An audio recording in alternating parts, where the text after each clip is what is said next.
बात करते हैं आप जॉब्स की।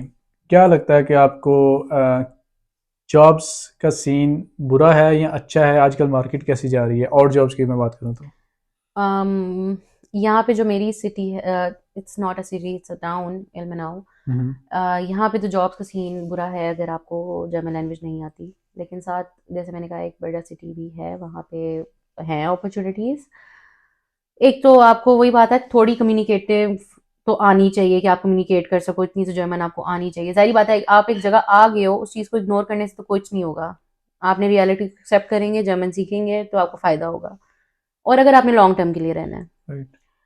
तो समर्स में, ये तो मैंने पिछले साल जब मैं आई थी तो मैंने तब से सुना था कि भाई विंटर्स में जब मैं काम गई थी मैं थोड़ा स्कावर्ड फील करती थी। जो मेरे सीनियर्स थे वो मुझे कहते थे कि भाई जितना कर सकती हो ना इसी विंटर में काम कर लो, क्योंकि विंटर में काम होता है। क्रिसमस आते हैं, जो खास तौर पे वेयर हाउसेज के काम होते हैं, क्योंकि हमें स्टूडेंट्स को तो यही मिलते हैं काम, और जॉब्स यही होती हैं। तो उन्होंने कहा था जितनी कोशिश कर सकते हो ना इसमें कर लो, क्योंकि समर्स में काम नहीं होना। और वही हुआ कि जब मैं पाकिस्तान से भी वापस आई हूँ समर्स में, तो समर्स में काम बहुत कम है।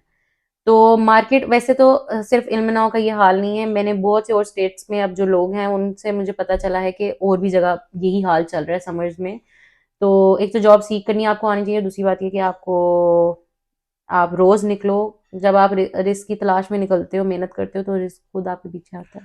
तो अगर आप पार्ट टाइम जॉब करें, उसके बाद क्या अपने एक्सपेंसेस कवर करके, एक्सपेंसेस में आपका रूम रेंट आ गया, इंश्योरेंस आ गया, आपका खाना पीना आ गया, हम्म। क्या आप कुछ पैसे बचा के अपने घर भेज सकते हैं, अपने घर वालों को पार्ट टाइम के साथ, हाँ, फाइनेंशियली सपोर्ट कर सकती हैं? पार्ट टाइम के साथ कुछ, क्योंकि मुझे ये लगता है कि सेविंग्स आपको बुरे टाइम के लिए भी रखनी चाहिए। अगर पार्ट टाइम में आपको 1000 यूरो आ रहा है, 600 आपका घर लग का रहा है। खर्चा मिनिमम है, ठीक है। हम्म। अगर आप बहुत अच्छा खाते हो तो फिर 700 तो है ही है। हम्म।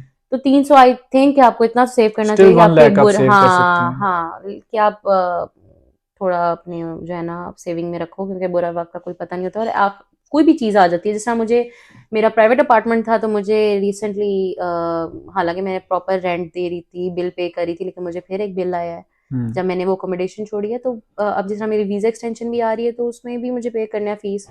तो ये जो काम होते हैं, फिर ये अगर आप घर बेचते रहोगे तो फिर एंड पे, या आप वो सेव कर लो और बाद में आप उधार लेने से बचोगे।